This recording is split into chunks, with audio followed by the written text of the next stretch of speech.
แต่บ่เป็นอย่างเนาะสาธุบุญนำกันเด้อคณะญาติธรรมจากอุดรก็มาหลายเกือบ30-40 คนเนาะนำพาทางโดยคณะผอ.สาครได้นำพามาจากคุณหลายทิศหลายทางเนาะก็ไปกับสิให้อาจารย์ดินได้เว้าแนะญาติโยมเพื่อจะได้สนทนาธรรมเชื่อจะได้เทศได้สอนได้เอ่ยคำประลบธรรม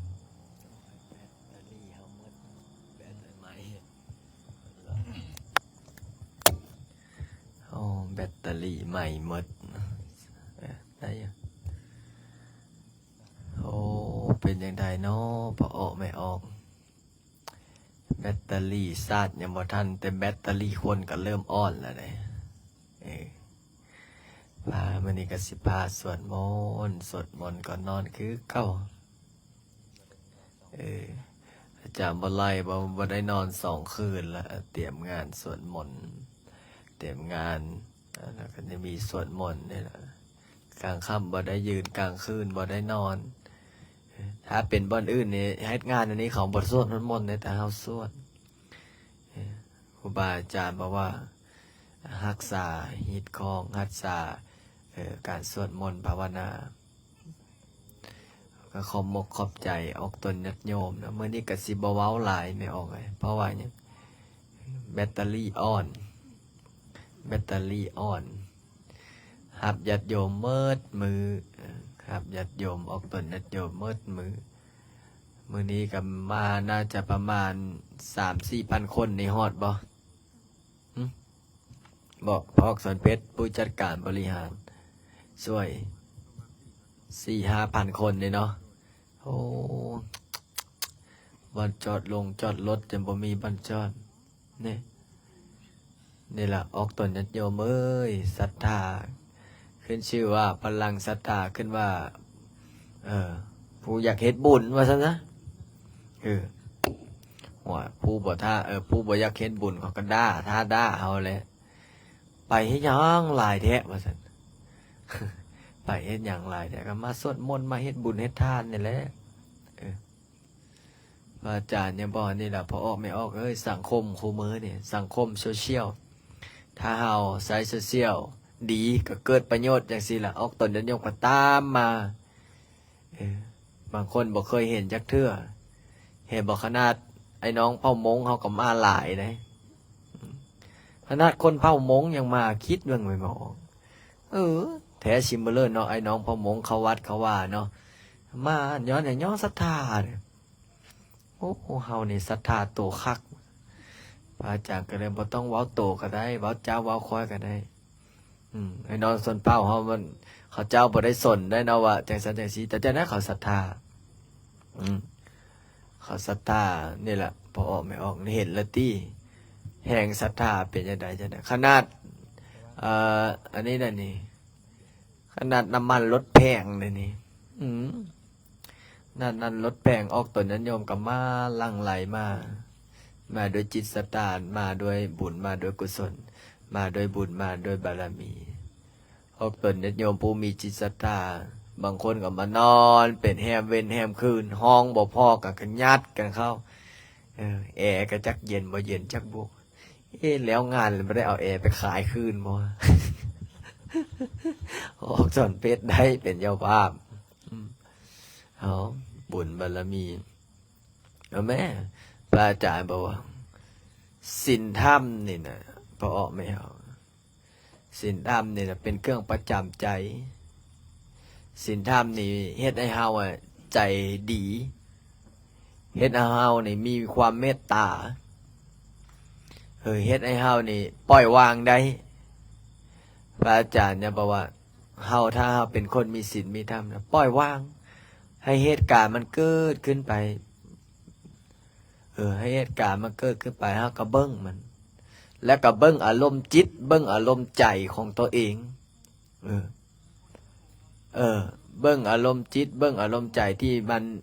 อารมณ์มันมากระทบเฮาอยากหายบ่เฮาอยากหายเพราะเฮามีความโกรธบ่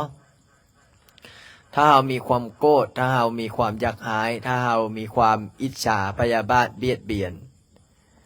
ถ้าเฮายังมีความโมโหแสดงว่าการปฏิบัติธรรมเฮาเป็นจังไดบ่ได้เฮาต้องปล่อยวาง คือพระอาจารย์สอนลูกศิษย์ลูกหาเห็นบ่ตอน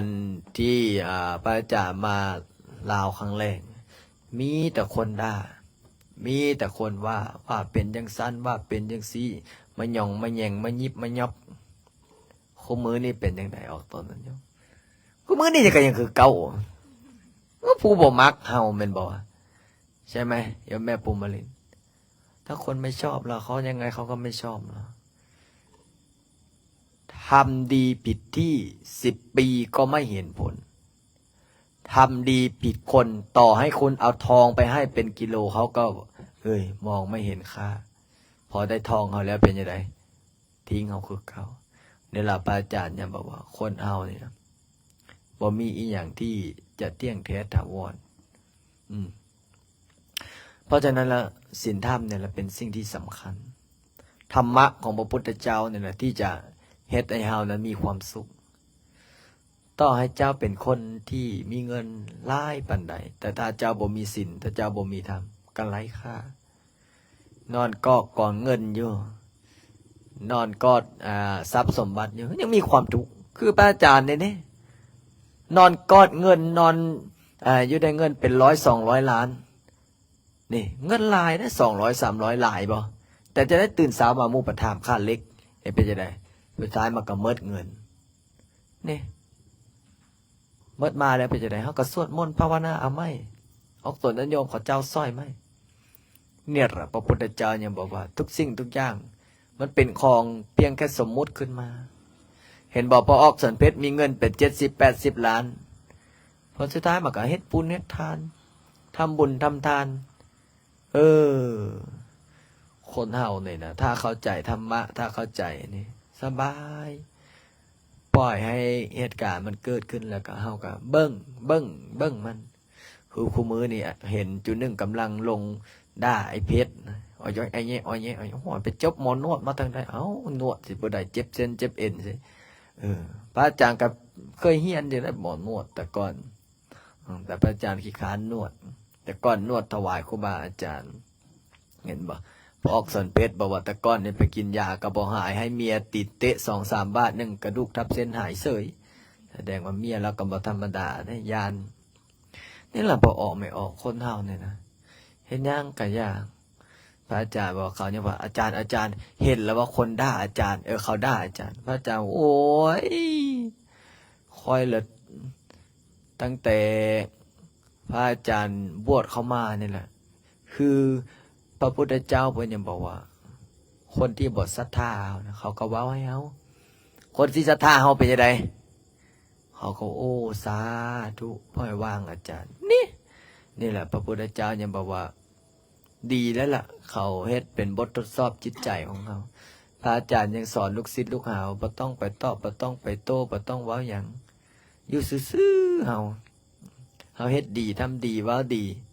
คิดดีมีข้าวกินก็พอมีอาหารกินมีห้องน้ำเขามีห้องน้ำใช้มีข้าวกินมี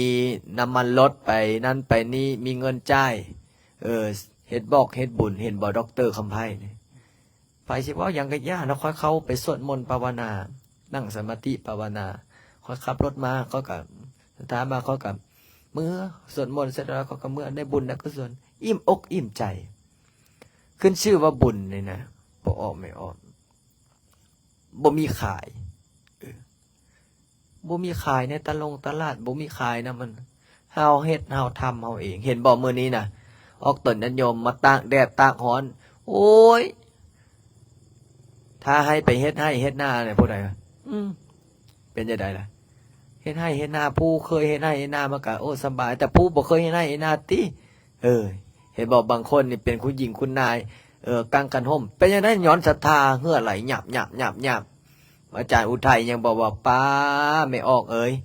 นาชื่อเจ้ากระด้างดูดังด้าวออกจักแปลงจักอย่างสตอกสติ๊กเปิ้นหอนเนาะไหลย้อยวืบสิดป้าเฮ็ดไปเฮ็ดมาตอนทะเจ้าเปิ้นท้วงกันตายเจ้าก็ใส่กระแป้งรุ่นใดจักกระแป้งรุ่นใดแล้วรุ่นใดดีกันมันเอามาแล้วครีมกันแดดกันมันเอาบ่อยู่มื้อนี้งึดฝนบ่ตกเนาะพอออกไม่ออกเนาะ เมื่อวานนี้ทำท่าฝนสิตกแปะแปะแปะแปะแปะพระอาจารย์จุดธูป9 ดอกเสร็จเรียบร้อยโอ้9 ดอกก็เอาไปอยู่ละ16 ดอกเสร็จเรียบร้อยฟ้ากับเพิกออกคิดในใจมืออื่นฮ้อนอีแล้วเนาะกูโอ้อัศจรรย์ในโยมพ่อโยมแม่โยมพี่พระพุทธเจ้าพระธรรมพระสงฆ์เพิ่นเธอเบิ่งไหมถ้ามืออื่นนี่ฝนตกเขาก็งึดล่ะสิตกบ่เนาะถ้ามืออื่นนี่ตกนี่แม่นอัศจรรย์คักปาฏิหาริย์สุดๆเอาตกก็ตกท่วมบ้านท่วมเมืองเขาก็บ่สะอ่อนล่ะฟ้าเอ้ยพอออกไม่ออกเพิ่นอยากเฮ็ดให้เฮ็ดนาแล้วตกลงมาซะแต่ถ้าตกฮอดท่วมบ้านท่วมเมืองน้ำท่วมก็จังเดือดฮ้อนเฮาอีกแล้วได้เฮาก็อยากไปซอยอีกแล้วได้ปีนี้เฮ็ดพิเศษจัดเป็นสุดไว้เลยเอาทีมงานสิงโตเนี่ยลงซอยพระอาจารย์ยังบอกว่าใจเย็นๆเด้อสิงโตล่าสุดเนี่ยไปเถียงกับโจเซฟล่ะโอ้ยพระอาจารย์วันนี้แหละคนเฮาถ้าควบคุมอารมณ์บ่อยู่ต้องควบคุมอารมณ์อยู่กะคือว่านั่นแหละเขาก็หวังดีต่อเฮาก็หวังดีต่อเขาทุกคนน่ะพอออกแล้วมีเหตุมีผลพระอาจารย์ไปเฮ็ดหยังก็อย่าถ้าสิด่าเขาด่าอยู่ในห้องด่าปบเสร็จเรียบร้อยจากสิด่าจังได๋ก็ย่าด่าพ่อมึงตายแม่มึงอยู่กับแต่บ่ลงเฟซนี่บ่มีไผเว้าหยังแต่ถ้าเว้าไปแล้วไปจมลงเฟซนี่โอ้ยผู้ประสบการณ์เห็นบ่นั่งอยู่นี่พระอาจารย์ยังบอกว่าเฮาเฮ็ดอยู่ซื่อๆคือพระอาจารย์แล้วพระอาจารย์อยู่ซื่อๆบ่ตอบบ่โต้ไผพอออกไม่ออกมาใส่บาตรมาทำบุญโอ้ยดีใจแล้วแม่นเนาะถ้าบ่มีไผก็เห็นบ่เขาเจ้ามาใส่ใส่บาตรพอได้กินข้าวจ้ำมาเพชรก็ให้จั่วไอ้เนียนคอยกันอยู่วัดพอได้ไปบิณฑบาตได้ครบได้สัตว์เพราะฉะนั้นแล้วพอออกไม่ออกความสุขของคนเฮานะมันอยู่กับเฮาเป็นตัวกำหนดเฮาเป็นคนเลิกเฮาเป็นผู้กำหนดว่าโอ้ความสุขเขาอยากให้มันเกิดจังซี่เฮาก็เบิ่งจิตเบิ่งใจเฮาเองบางคนเห็นบอกมีเงินเป็น100 ล้านพันล้านผลสุดท้ายมาจะได้ไปฆ่าตัวเองตายมีเงินเป็น100 ล้านพันล้านเป็นผลสุดท้ายมาเป็นจะได้ไปปัวไปมีเมียน้อยคู่มือนี่เฮงคักคู่มือนี่เขาบ่นิยมแล้วได้ปัวไปมีเมียน้อยเขานิยมเลยผู้เฒ่าไปมีผัวน้อยเขานิยมป้าตัวเพิ่นว่าตายหรือว่าเป็นโลกมันเปลี่ยนไปดีแต่แม่พรหมลินบอกออกข่าว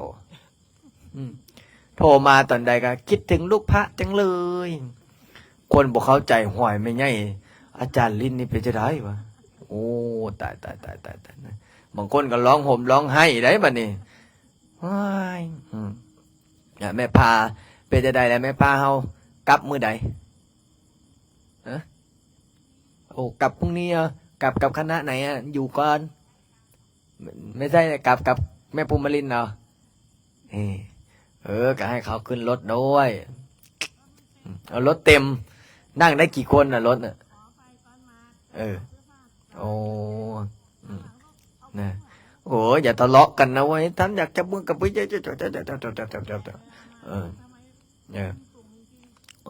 โอ้อัศจรรย์ไหมนี่แหละพระอาจารย์บอกว่าวัดที่อื่นนะวัดที่อื่นนะมันก็ไม่มีความสุขมาเท่าวัดพระลินนั่นแหละมาวัดพระอาจารย์ลินนี่นะโอ้ยญาติโยมก็เห็นไหมวันนี้นะญาติโยมนะพระอาจารย์จะเมื่อเนี่ยค่อยมดแห้งละเลยบ่มีอย่างแจกให้เจ้าเลยโยมอ้ายขน้อยวันไหนนี่ขน้อยวันไหนยืดมือขึ้นมาไม่ใหญ่หนึ่งเจ็บแข้งไม้กันทอกคำเท้าชุดเจ้าจะเข้ามากูเข้ามาก่อน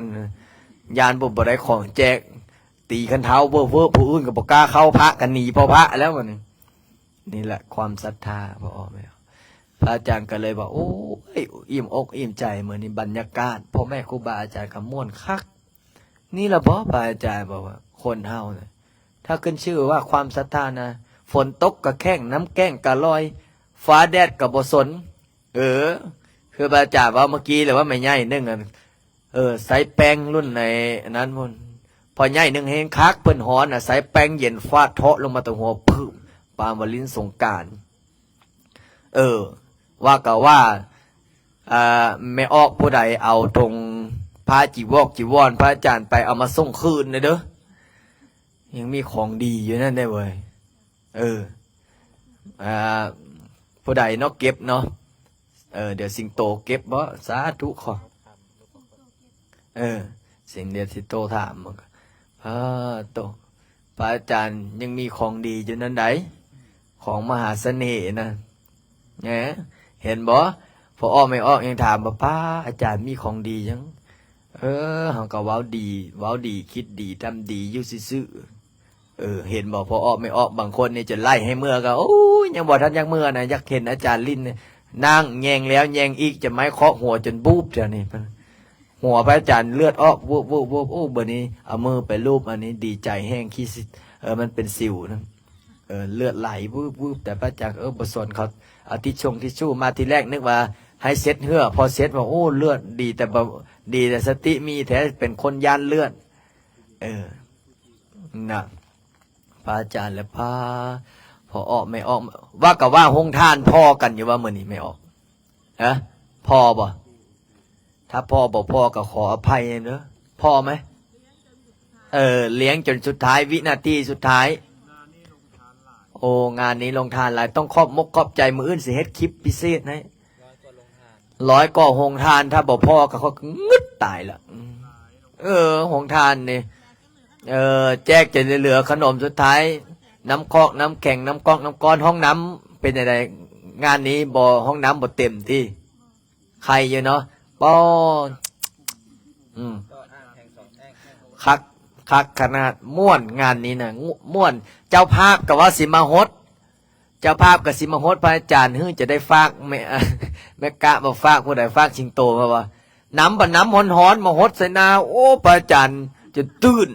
ต้องให้น้ำออกมาแต่ใส่ฮ้อนเลยแสดงว่าเจ้าภาพนี่จิตใจนี่ฮ้อนละได้อากาศมันฮ้อนน้ำกับฮ้อนตายบัดนี้พระอาจารย์เนาะไปนั่งในของไม่ออกเอ้ยฮ้อนก้นอย่าเว้าดังเลยไม่ออกเลยฮ้อนก็ฮ้อนฟ้าเอ้ยบอกออกไม่ออกเลยพระอาจารย์มาตายเจ้าก็บอกน้ำมาฮอดเขาว่าเอามาฮอดเลยได้บัดนี้ฮอดเนาะน้ำมันแซ่ในอันนั้นแดดฮ้อนป่าว่าต้มไข่ไม่ออกเอ้ยยกแล้วยกอีกมันฮอดไปหมดน้ำอันนั้นพระอาจารย์เลยป้าพอออกไม่ออกมื้อนี้ม่วนคักบางคนเห็นบ่อยากใส่บาตรอยากใส่ถุงห้อยน่ะเนาะ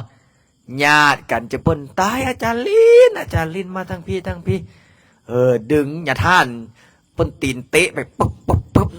เจ้าก็เบิ่งแน่แม่เพิ่นหายน่ะค่อยเกือบล้มนี่น่ะอีนายเท่าๆนึกปัดอยากให้เขาเหยียบหลังให้เพิ่นตีนต่ำ3บาทโอ้ยเพิ่นประคนไหนนั่นเด้เนาะวันนี้ประกจูงพระอาจารย์ไปเพื่อนว่าเจ้ากับเบิ้งอะไรเนี่ยเพื่อนล้มเขี้ยวหักนะให้ฮับพี่ชอบโอ้ม่วนคักมือนี้นะวันนี้ปัดคนหลายวันนี้เนาะย่างไปแถวนี้อย่าท่านบอกป้าคือมันยังหลายแท้คือมันยังหลายแท้ฮ้อนก็ฮ้อนไปนี่เอาพอฉันไปเอานิมนต์อาจารย์เนี่ยพอสคอันนิมนต์ไปทางนี้วกไปแล้วก็เวียงมากระจังเนี่ยอีนายอีกเก้าอีแล้วเมื่อกี้เนี่ยญาท่านเตะให้แล้วยังอาจารย์ลิ้นมาสั่นญาท่านเพื่อนเราไม้กระถาปกครองหัวตรงโป๊ะมันนึงโอ้สุดใจแล้วเพื่อนว่านี่แหละความศรัทธาพอไม่ออกมานี้พระอาจารย์ปัดปดเกิบเนาะก้อนหินน้ำนอนฟ้าเจ็บก็อดฮ้อนก็อดไม่ออกเลยน่ะเปิ้นว่าคือมันหลายเรื่องเด้อมันหลายแถวเด้ออันนี้ฮ้อนปะนี่ย่างขึ้นไปบัดนี้เงินมาเต็มบัดเงินมาเต็มถุงเนาะถุงเต็มถุงมันเต็มบัดนี้โอ้บอกของผู้ใดก็บ่มาบอกของผู้ใดถุงมาเปลี่ยนเด้ถุงเธอหน้าจีเฮ็ดทางโฮดนี่ใส่กระเป๋าปั้นของแม่ภูมิลินที่เอามาใส่ขนมมาม่วนไม่ออกเจ้าภาพกับจักอยู่ทางเลอเพราะว่ามันคนหลายดีแต่เขาบ่เยียบกันตายมื้อนี้นะโอ้ตายเว้าก็เว้าเรื่องขายนาสักหน่อยก่อนเราว่างไหนไม่ออกพอออกผู้ใดมาวัดมาว่าอย่าไว้ใจทางอย่าว่างใจคนใดโดยเฉพาะผู้ที่แบบผู้เฒ่าไม่ออกผู้เฒ่าเนี่ยมักลักของผู้นุ่มเว้ย มีอีนายเท่าๆนึงอายุ70 กว่าปีไปลักโทรศัพท์เขาเจ้าจักลักหรือจักตกบ่ฮู้สงสัยมันตกแท้ก็ส่งคืนได้เนาะอายุ71ไม่ใช่ยายนะโยมนะเสร็จเรียบร้อยแม่ใหญ่นั้นก็ฮู้ว่าโอ้โทรศัพท์ค่อยเสียแล้วกับบำบะแล้วอาจารย์ลินเอ้ยสวยเขาน้อยเนี่ยต่อโทรศัพท์เขาน้อยนี่บ่อยากได้แต่ข้อมูลในโทรศัพท์มากราบแล้วกราบอีกพระอาจารย์ก็เลยว่าได้แท้เขาก็มาบะมาบ่นนะคนเฮามาอยากได้ของคืนไปว่าบ่ออกดอกเตอร์สักกะบะแล้วบะอีกกราบแล้วถ้าได้เนี่ยเขาน้อยสิมาถวายปัจจัย1 ล้านกีบเสร็จเรียบร้อยพระอาจารย์เอาตามด่วนเลยอีนายเท่าๆหัวหย่องๆนั่นแหละบัดนี้สักก็ขึ้นรถสักก็จื้อแล้วว่าอีนายเท่าๆหัวหย่องๆสักก็ไปเบิ่งซ้ายเบิ่งขวาบัดนี้ปึ๊บไปฮอดมันชาวปฏิหารย์ไปออกไปปฏิหารย์แท้ๆไปฮอดปุ๊บอีนายนั้นก็กำลังเอาโทรศัพท์ไปขายเพิ่นว่าโอ้ขอเก็บโทรศัพท์ใดว่าซั่นว้ายไม่ออกนี่ก็โทรศัพท์คอยได้นี่น่ะเฮ็ดไปให้มาเถียงกันมาเยาะมาแยะดีแต่เขาบ่เอาเรื่องดีแต่เขาบ่เอาเรื่องไม่ออกเพิ่นเก็บได้โทรศัพท์เพิ่นก็นึกว่าเขาทิ้งเนาะแต่ตายห่าเลยเขาบ่ได้ทิ้งนั่นจะไปเฮ็ดจักเทื่อละได้บัดนี้น่ะแม่ปุมมาลินไหนนะเสร็จเรียบร้อย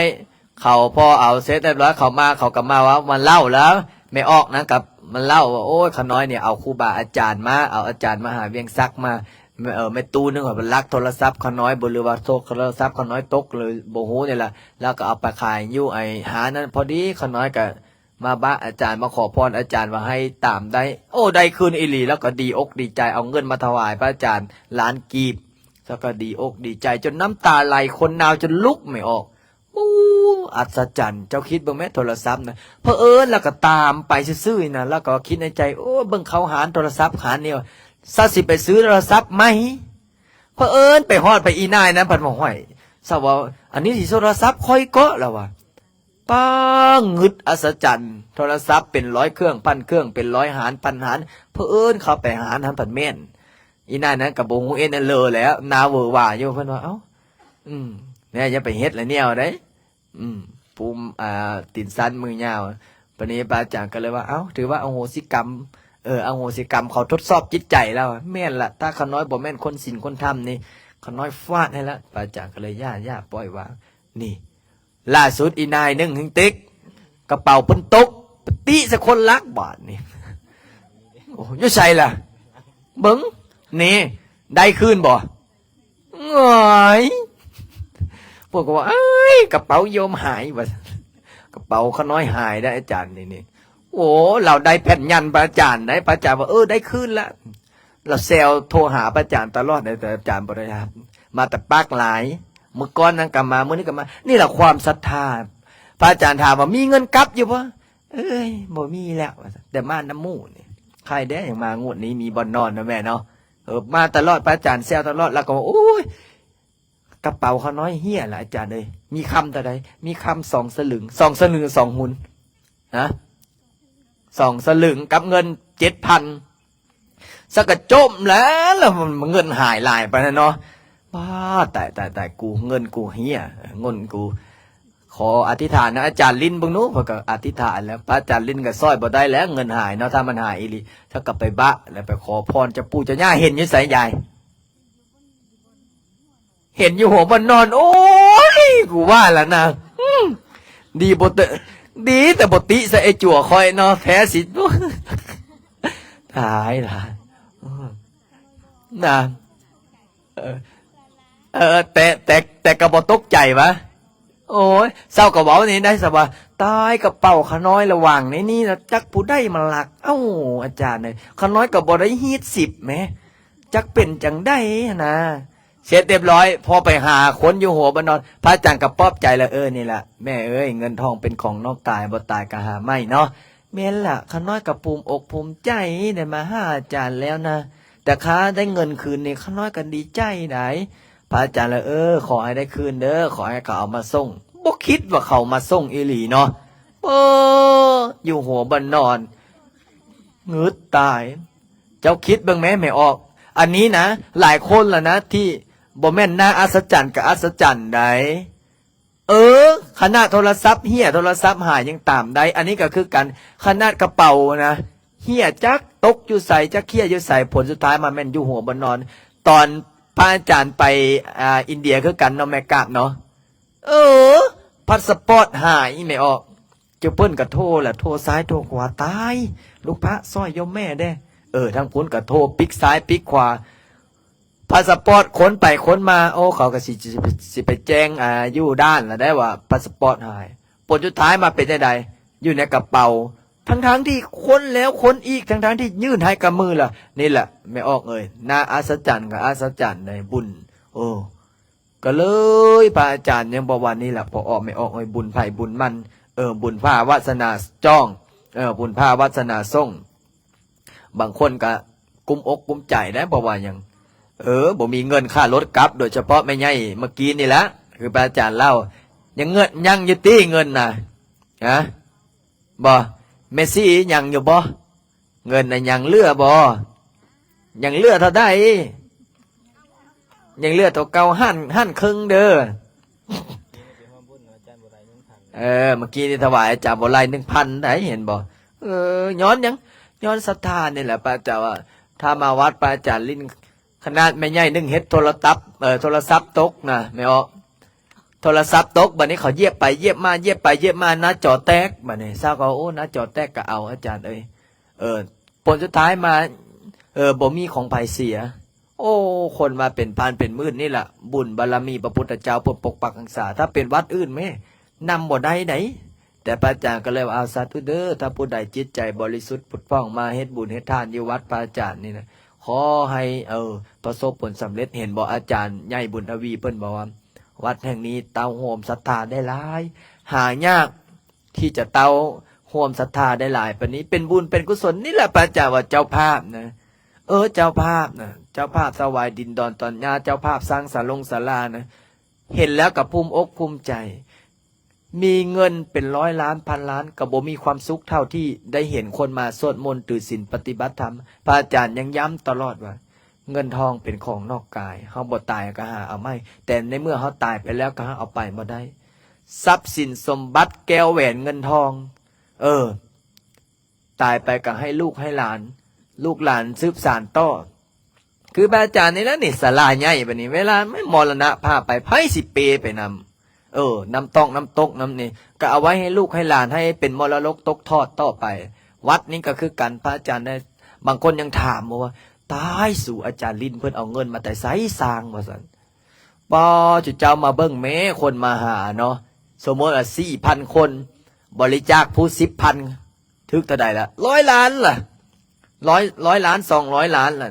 10,000 20,000 แสน2แสนบัดนี้บางคนนี้มีหลายคนนั่นเนี่ยไม่ออกคำพวงว่ากับว่ามื้อนี้ถวายเท่าใดแล้ววะเท่าใดวะคำ2 สลึงบ่อาจารย์คำบ้าน1อาจารย์บ่ไล2 สลึงนี่เงินอีก10 บาทเงินสดได้เท่าใดเงินกีบอีก20 ล้านนี่สาธุนำกันตี้สาธุนี่โอ้ยพอออกไม่ออกเป็นจังบุญจังหวะเป็นแต่บุญเป็นแต่กุศลเนาะไม่ออกเนาะพระอาจารย์ยังว่าถ้าผู้มีจิตศรัทธาในพระพุทธศาสนาผู้มีจิตศรัทธาในหลักธรรมคำสอนพระพุทธเจ้าบางคนก็ถามนะโอ้ยข้าน้อยก็อยากเฮ็ดอยากบุญอยากกินอยากทานอยากสร้างอยากสาคืออาจารย์เด้แต่จังได๋ข้าน้อยก็หาแล้วก็พอมีอยู่มีกินบางคนก็ถามว่าข้าน้อยทาน 10,000 นี่ได้บุญซ้ำไม่ออกกำพวงซ้ำไม่ออกกันก้าบ่บุญมันอยู่ใส่แล้วไม่ออกบุญมันอยู่ที่ใจของเฮานี่ใดบางคนยกสะเกาเท่าใส่หัวอธิษฐานเห็นบ่แม่น้องยกแล้ว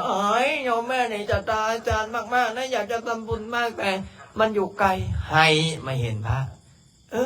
ก็ย้อนแต่น้องศรัทธาเห็นบ่น้องกบเนาะน้องกบบอกโยมแม่กบกันยังน้องกบไหมนะอายุก็70 กว่าแล้วก็ไม่เคยไปทำบุญที่ไหนแล้วมีความสุขขนาดนี้มาแล้วมาอีกอยากมาอีกถ้าวัดอยู่ใกล้ๆเงินน่าจะมาจำศีลภาวนาอยู่ที่วัดเลยพระอาจารย์ก็เลยย้ายอย่ามาเลยเดี๋ยวเป็นภาระของพระขนาดมานี้แล้วก็เพื่อนก็ว่าน้องกบตื่นเขาสวดมนต์แล้วฉันตื่นไม่ไหวแล้วนะเหนื่อยผู้เฒ่าสินะ เนี่ยคณะแม่พาเนี่ยมาผู้เดียวยังหูทางเสียได้จ้างแท็กซี่จ้างอันนั้นอันนี้มาฮอดมาถึงแต่ก่อนเราไปฮับเป็นเจ้าภาพกฐินอยู่วัดป่าอาจารย์อยู่วัดป่าดอนน้ำเทือนเห็นเป็นอันนั้นละเด้อใจบุญเด้อเนี่ยจะว่าไปทางไหนป่าอาจารย์ก็บางคนก็ถามว่าโอ้แม่พามาอยู่ว่าป่าอาจารย์ว่าโอ้แม่พาเรามาอยู่แล้วเราบ่ทิ้งป่าอาจารย์ไหมเห็นแล้วเป็นอันนั้นละเนอะเราศรัทธาป่าอาจารย์เขาจะบอกว่าศรัทธาคือลูกคือหลานศรัทธาพ่อแม่ครูบาอาจารย์ฮักคือลูกคือหลานได้มีจิตศรัทธาผู้ใดชีวะว่าจะใดกับญาติเราโอ้ยพระอาจารย์ลีนในลูกพระเนี่ยเราสร้างพระช่วยพระอาจารย์ได้แต่พุ้นไหนปี2023ประ2021ไม่ไง2021ได้เนาะโอ้ยพาไปลาวพาไปแขวงบริกรรมไซตำรวจกักจุเปิ้ลมด30-40 คนโอ้ยรอดเสื้อเรานะพร้อมกับหลานพร้อมกับแอนน้อยโอ้นี่แหละความศรัทธาพอออกไม่ออกคณะหนึ่งบอกโอ้บอกไปแล้วพระอาจารย์อธิษฐานแม่มานำอาจารย์ลิ้นนี้สังเกตบ้างไหมพอไม่ออกอยู่นำพระอาจารย์นี่มีแต่เรื่องไงเนาะเรื่องนะเรื่องเสียเงินเรื่องเสียเงินเรื่องทำบุญเรื่องให้ปวดหัวเขาจะได้ใส่สมองพอบอกว่าอาจารย์ผมเนี่ยนะได้ใส่แต่สมองเอาเป็นยังไงมีแต่คนทวงหนี้เอาเป็นยังเป็นหนี้โอ้ยเสียงโชคก็ไม่ถูกไปติดหนี้ตรงนั้น1,000ตรงนี้1,000พอเขาได้แล้วเขาก็ให้แล้วกลับไปใช้หนี้จนหมดนี่เพราะว่าอย่างพอออกไม่ออกพระพุทธเจ้าเพิ่นว่าจะได้มารบ่มีบารมีบ่เกิดนี่เฮาสร้างบุญสร้างกุศลสร้างบุญสร้างบารมีนี่เทวดาเพิ่นฮ้อนห้นไหนบางคนน่ะว่าเรื่องเทวดานี่ใกล้สิสวดมนต์แล้วกบเพิ่นกำลังตีว่าสวดว่าเรื่องเทวดานี่ทำไมเทวดานี่ก็จะมี2อย่างเด้อดร.คำไพเด้อเทวดาสัมมาทิฏฐิกับมิจฉาทิฏฐิเทวดานึ่งก็เห็นเอาเฮ็ดบุญเฮ็ดทานเนี่ยถ้าเทวดาซุ่มนึ่งเห็นอย่างพ่อสมบูรณ์แม่ขันกาบถวายดินนะสร้างวัดสร้างวานี่เทวดาเป็นจะได้สาธุอีกเทวดากลุ่มนึงก็โอ้ยซุ่มนี้เฮ็ดบุญเฮ็ดกุศลตายเวลาเขาสิ้นชีวิตมาเขาสิมาญาติตำแหน่งกูแล้วเนาะนี่เทวดาพวกนี้ก็มีได้ป้าเวลาเขาบ่อยู่โลกมนุษย์สิมาญาติตำแหน่งปัญญาอินปัญญาพรมกูแล้วนะฮ้อนห้นโพดนี่นะพระพุทธเจ้าในสมัยพุทธกาลจะว่ามีอนาถบิณฑิกะเศรษฐีผู้ถวายดินให้พระพุทธเจ้าสร้างวัดนั้นสร้างวัดเศตวันเนาะบัดนี้เทวดาเห็นในนั้นโอ้ยทายเงินคำกำแก้วได้มาแล้วเอาไปถวายพระถวายเจ้าถวายทรงองค์เนนเฮ็ดน้ำปันนอกปันนะถวายพอกถวายเพลสร้างวัดสร้างวาคุดบอกก่อศาลาสร้างพระธาตุเจดีย์สร้างวัดวาเทวดานี้ก็ฮ้อนห้นละตายกูรักษาอยู่นี่มันสิเมิดละได้เงินเนี่ยนะบัดนี้ก็ไปฟ้องแล้วบัดนี้ไปเข้าฝันแล้วโอ้ย่าเด้ออย่าเฮ็ดบุญเลยเด้อเงินเจ้าสิเมิดแล้วเนี่ยบัดนี้เขาเอิ้นว่าจะได้เศรษฐีนี้กับอนาถบิณฑิกะเศรษฐีนี้เป็นผู้มีศรัทธาในพระพุทธศาสนาก็คือแม่พรหมลินนะวะสมมติถ้ามีคนอื่นมาว่าอย่าไปเลยหาพันลินน่ะไกลก็ไกลเปลืองเงินก็เปลืองเงินแถมยังอันนี้อีกแถมมาแล้วยังไม่มีที่หลับที่นอนมาแล้วก็นั่งรถตั้งไกลเหยียดขาก็เหยียดไม่ได้อะไรก็สารพัดบางคนฉันศรัทธานะฉันศรัทธาทำบุญแล้วทำแล้วมันสบายใจเศรษฐีกันคือกันอนาถบิณฑิกะเศรษฐีก็คือกันเพราะว่าอย่างจิตศรัทธาในพระพุทธศาสนาเสร็จเรียบร้อยเศรษฐีก็เลยบอกว่าโอ้ยเจ้านี่ออกจากบ้านจากเฮือนคอยบอกให้เทวดานะออกจากบ้านจากเฮือนออกจากซองว่าอย่ามาอยู่ใกล้ถ้าเป็นนี่พอออกไม่ออกเฮาก็คือกันได้บางคนนะเห็นบ่เฮ็ดไปให้มาอันอื่นบ่ว่านะพอออกสันเป็นแย่งบางอย่างนั้นเฮ็ดไปให้มาหมู่คู่กับบ่มีได้คู่มือนี่นะหมู่คู่กับบ่มีหมู่กินเหล้าเมาสุราเฮ้ยมาเด้อเลี้ยงเด้อวงจากนั้นวงอยู่นี่เด้อแต่ก้อนนี่ว่าเมียโทรนำตลอดถามไม่ออกคำแก้วคู่มือเนี่ยจะได้เข้าวัดเข้าว่ามีแต่ไอ้จั่วกับไอ้เนียนนี่แหละเป็นหมู่เป็นคู่กับคู่มือนี่นะเอาสวดมนต์นั่งสมาธิบางคืนเนี่ยพระอาจารย์เมื่อยจะตาย1 โมง 2 โมงยังพากันนั่งสมาธิอยู่โอ้สิไปนั่งเอาบุญแต่ผู้เดียวเพราะว่าเมื่อคืนนี่ก็ส่วนนั่งพระอาจารย์ว่าคิดในใจโอ้สันนั่งต้อยเลยก็คือสิได้เตาะลงไว้ท่าน่ะ มันเมื่อยเนาะเพิ่นว่าโอ้นั่งจังน้อยนะขอน้อยสิขอพรนั่งสมาธิบ่ให้ฝนพระอาจารย์คิดในใจว่าฟ้ามันจะฝนมันก็ฝนแล้วผมเพื่อใดห้ามใดเนาะพระอาจารย์ก็เลยบอกว่าพักผ่อนก่อนนะเขาบอกไหวแล้วเนี่ยมือนี่ครับญาติโยมแต่เอาแม้มือนี้นะมือนี้เสร็จเรียบร้อยสิพานั่งเสริมบุญเสริมบารมีให้เจ้าภาพเจ้าศรัทธามื้อแรกนี่ก็ได้สวดมนต์ได้ตามฮิตคองนะสวดมนต์ให้เจ้าภาพเจ้าศรัทธานี่พระอาจารย์บอกว่าเจ้าภาพเขาเจ้ามีจิตศรัทธาถวายครับเป็นลูกเป็นหลานคืออาจารย์อุทัยว่าแล้วบอสมัยแต่ก้อนนี่เขาแบ่งหน้าให้คนนั้นในกล้าเผยเขาบอกแบ่งหน้ากันได้แบ่งที่สร้างวัดกันได้พระอาจารย์ว่าขึ้นชื่อว่าการแบ่งนี่นะแบ่งนั้นแบ่งนี้แบ่งทรัพย์สินสมบัติเนี่ยนะพระอาจารย์คิดในใจนะนี่ถ้าเอาเฮ็ดดีทำดีนะถ้าเขาเสื่อมั่นในบุญในกุศลนี่เห็นบ่เบื้องต้นนะแม่กับพ่อเขาก็ถวายให้แล้ว1 เฮกตาร์บางคนก็ยังบอกเข้าใจได้บ่เหนียวเป็นยังไงอันพ่อเพิ่นถวายเมื่อวะแม่เพิ่นถวายเมื่อวะอาจารย์ประตูเขาก็เอาไว้ให้สร้างให้สาก้อนสิได้หาเงินมาแต่ละกีบแต่ละบาทเนาะเก็บเล็กผสมน้อยแม่พรหมลินซื้อได้ซ้ำนี้บ่แม่ธรรมดาเนาะอาจารย์ก็เลยโอ้ยเอาซ้ำนี้ก็ได้แล้วอาจารย์กับคณะสายบุญสายญาติธรรมก็ภูมิอกภูมิใจสละทรัพย์สินสมบัติตัวเองมาสร้างวัดสร้างว่าเป็นส่วนรวมเนี่ยบ่ธรรมดาเนี่ยแม่นบ่ดร.คำไพถ้าเจ้ามีเจ้าก็อยากถวายแม่นบ่จะได้เอาบ่มีแม่นบ่มีอยู่แต่พอจอบกระเทินเนาะน้ำ2 ไร่นี่ไปตั้งกุฏิหลังนึงก็บ่ได้ย้อนมีจิตศรัทธาพระอาจารย์ยังบอกโอ้ได้สร้างวัดขึ้นมานี่บางคนก็ถามเว้าแล้วเว้าอีกเนาะนั่งอีกประมาณ3 นาทีแต่ก้อนนี่พระอาจารย์มาแต่ไทยพอออกไม่ออกให้สั่งว่าโอ้อีดูตนพาลินเด้สิได้เมียบัดนี้ล่ะเนาะเอาบางคนก็สิว่าแน่นอนกลับไปนี่มันลาสิกขาแน่นอนเพราะว่าอย่างมันฮับสภาพบ่ได้บางคนนี่ฮับสภาพบ่ได้จิตใจมันกระทบกระทั่งไปไซมุกด้าเนาะว่าโอ้พระอย่างนั้นอย่างนี้กูมื้อนี้เขาก็ยังได้อยู่นะอันผู้บ่มักเฮาคือพระอาจารย์เว้าแต่พระอาจารย์เนี่ยเฮงเป็นบททดสอบจิตใจผู้อื่นนี่ให้หมดอาจารย์บ่ลอกบ่ไล่แม่กงแม่กาบแม่น้อยจะเพิ่นนั่งรถให้ซึกพระอาจารย์ยิ้มเพราะว่าอย่างเขามีธรรมะอยู่ในใจพระอาจารย์บททดสอบครั้งยิ่งในชีวิตข้าวผ่านตัวนี้ไปได้แสดงว่าเฮานี่บ่ธรรมดาจูเขาแม่กาจูเขาแม่น้อยแล้วไปฮับจูอื่นบ่ฮู้ใดพระอาจารย์บอกโยมแม่มาฮับเด้อมาฮับเอาไปสิกลับลาวสิกลับไปสร้างวัดอยู่ลาวเงินคำกำแก้วนี่มดไม่ออกพระอาจารย์บ่ได้เอาจากกีบจากบาท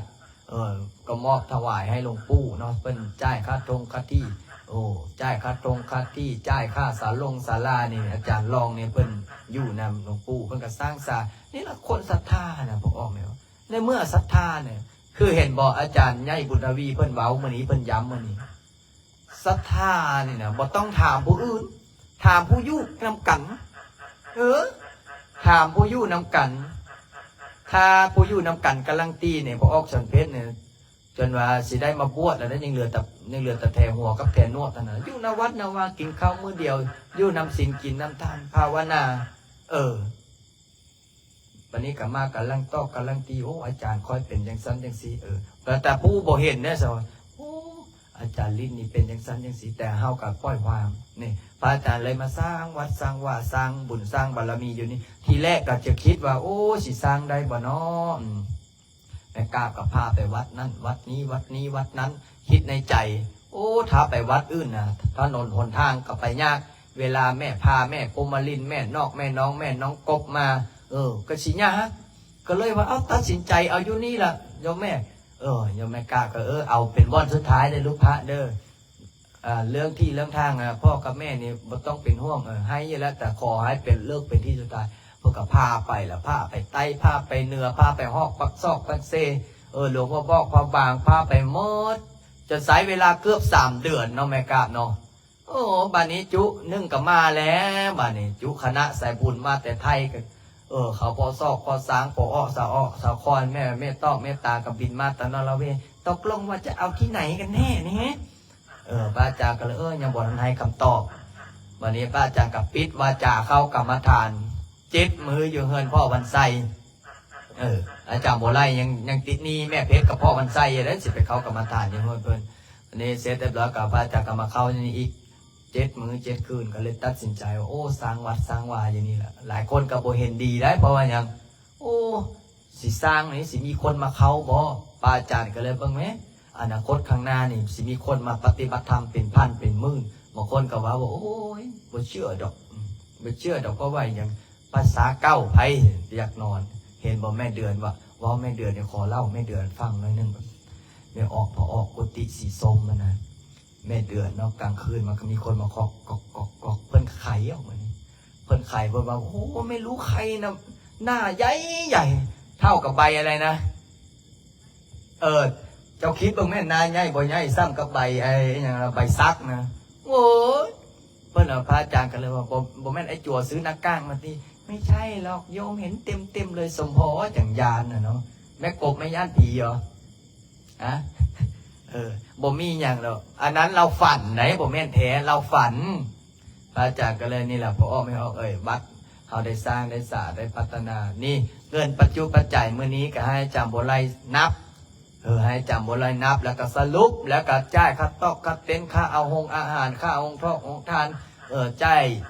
ช่วยเหลือสังคมเสร็จเรียบร้อยก็สิสร้างประตูโขงสร้างซุ้มประตูนี่เมื่อนี้ก็มีออกตนญาติโยมจองหัวพญานาคเข้ามา 2-3 เจ้าเพราะว่าศาลานี้ก็ใกล้แล้วเพราะฉะนั้นแล้วพอออกไม่ออกเนาะเมื่อนี้โอ้พิเศษเมื่อนี้เกือบ1,000 กว่าคนเข้ามาเบิ่งไลฟ์สดกับอนุโมทนาบุญนำเตรียมสวดมนต์เนาะ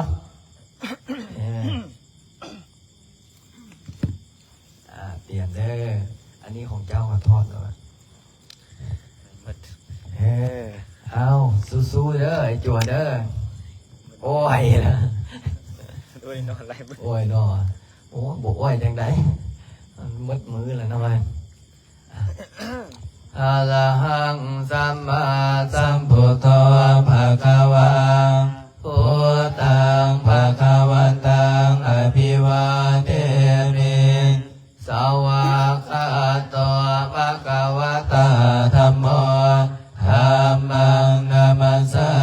มิสุปฏิปันโนภะคะวะโตสาวกสังโฆสังฆังนามามินะโมตัสสะภะคะวะโตอะระหะโตสัมมาสัมพุทธัสสะนะโมตัสสะภะคะวะโตอะระหะโตสัมมาสัมพุทธัสสะนะโมตัสสะภะคะวะโตอะระหะโตสัมมาสัมพุทธัสสะนะโมตัสสะภะคะวะโตอะระหะโตสัมมาสัมพุทธัสสะพุทธังสรณังคัจฉามิธัมมังสรณังคัจฉามิสังฆังสรณังคัจฉามิตุติยมปิพุทธังสรณังคัจฉามิตุติยมปิธัมมังสรณังคัจฉามิตุติยมปิสังฆังสรณังคัจฉามิตติยมปิพุทธังสรณังคัจฉามิตติยมปิธัมมังสรณังคัจฉามิตติยมปิสังฆังสรณังคัจฉามิปานาติปาตาเวรมณีสิกขาปะทังสมาธิยามิอาทินนาทานาเวรมณีสิกขาปะทังสมาธิยามิกาเมสุมิสาจาราเวรมณีสิกขาปะทังสมาธิยามิมุสาวาเทเวรมณีสิกขาปะทังสมาธิยามิสุราเม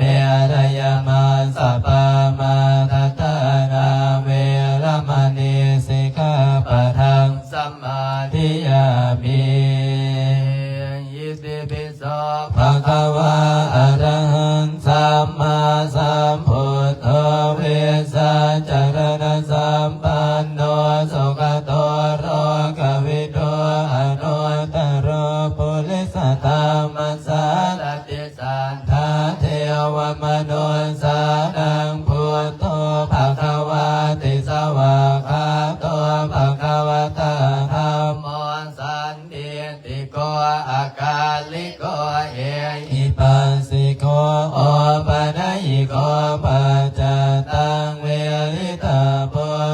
ญโย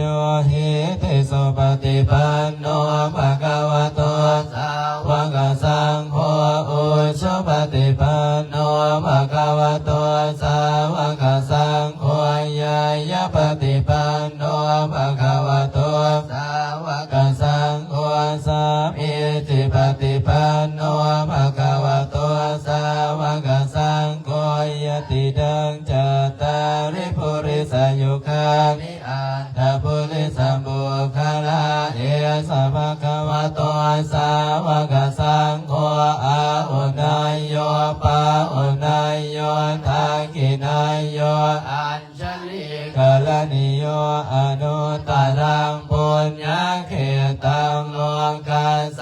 ติอิติปิโสภะคะวะอะระหังสัมมาสัมพุทโธวิชชาญาณสัมปันโนสุขโตโลกวิทูอนุตตโลปุริสธรรมสารติสัตตาเทวมนุสานังพุทโธภะคะวะติสวากขาโตภะคะวะตาธัมโมสันทิติโกอาการิโกเอหิปัสสิโกโอปะนะหิโกปัจจตังเวริธาโพเวนโยหิติสุปฏิปันโนภะคะวะโตสาวกสังโฆอุชุปฏิปันโนภะคะวะโตสาวกสังโฆญาญาปฏิปันโนภะคะวะโตสาวกสังโฆสามีจิปฏิปันโนภะคะวะโตสาวกสังโฆ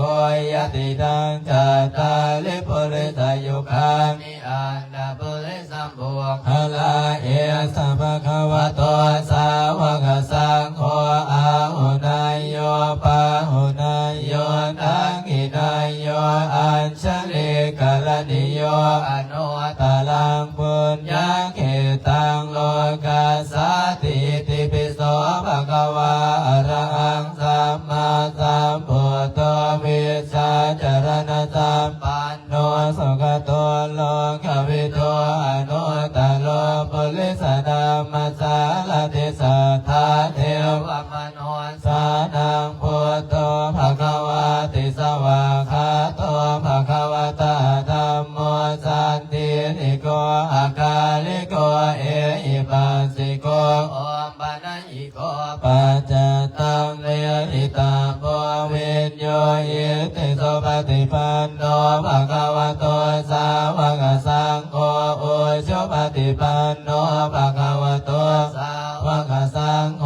ญาญาปฏิปันโนภะคะวะโตสาวกสังโฆสามีจิปฏิปันโนภะคะวะโตสาวกสังโฆยติดังจัตตาริปุริสยุคานิอัตตปุริสัมบุคลาเอสะภะคะวะโตสาวกสังโฆอาหุนายโยปาหุนายโยทักขินายโยอัญชลิกาลนิโยอนุตตรังปุญญเขตังโลกัสสติสัมปจิสามินาสังสิโมภมมาจมาเทวะสัพเพยะคาปะรายันติภมมาจมาเทวะพิลาภาภวันตุเมวะปุญโยอาลาโภภวันตุเมมิเตปะโหติโพธามาอุณโมพุทธายาวิราชโยวิรโคนายังวิรายิงสาวิราชเสวิราชสาวิราอิทิโยปรัสสะมานิมาภะพุทธัสสะสวะโหสาปฏิชามิเพ่งเพ่งมาภาเลอเลอสาปฏิสามินาสังสีโมภมมาจมาเทวะตาเพยะคาปะรายันติภมมาจมาเทวะพิลาภาภวันตุเมมะปุญโยมะลาโภภวันตุเมมิเตภะโอติโพธามะอุณโมพุทธายาวิราชโยวิรโคนายังเวลายิงสาวิราชสีวิราชสาวิราอิทิโยโพธาสามานิมาภะโพธาสะสวะโหสัมปติชามิเพ่งเพ่งมาภาเลอเลอิติปิโสวิเศษอิเสสะปรณามิอิเมนะพระตังโสอิโสตังวรภิติ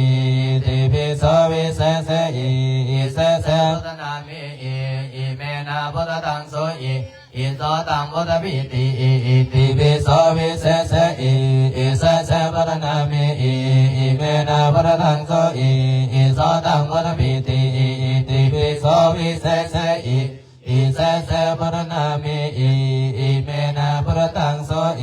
อิโสตังพุทธปิติ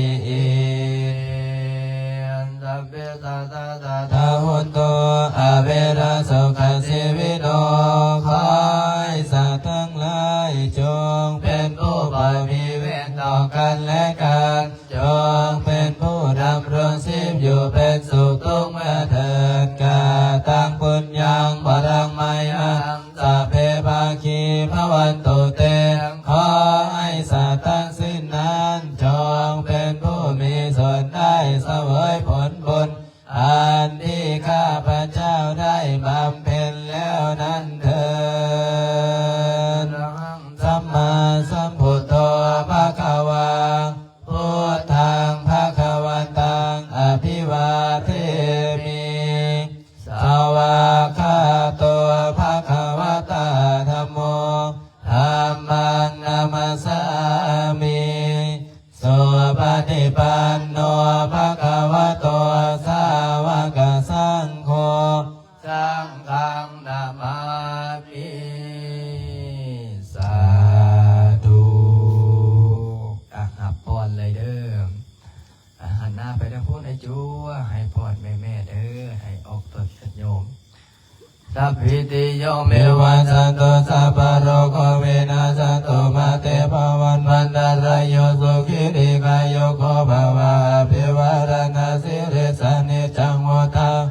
นิโนตัตตารโอธัมมาวัฏันติอายุวันโนสุขังภาลังจานิทุกขปายาปตาจานิปายาโสกปตาจานิโสกาวุตุสัพเพปิปานิโนเอตวัตจามิอิสัพพตังปุญญาสัพพะรังสัพเพเทวะอนุโมทันตุสาธุอนุโมทนาบุญเนาะมื้อนี้ซ้ำนี้ล่ะเนาะแม่ใหญ่เนาะโอ้คักบุญมื้อนี้โอ้อาจารย์ก็สิได้ปิดไลฟ์ก่อนเด้อบัดนี้บ่ออกไม่ออกเด้อ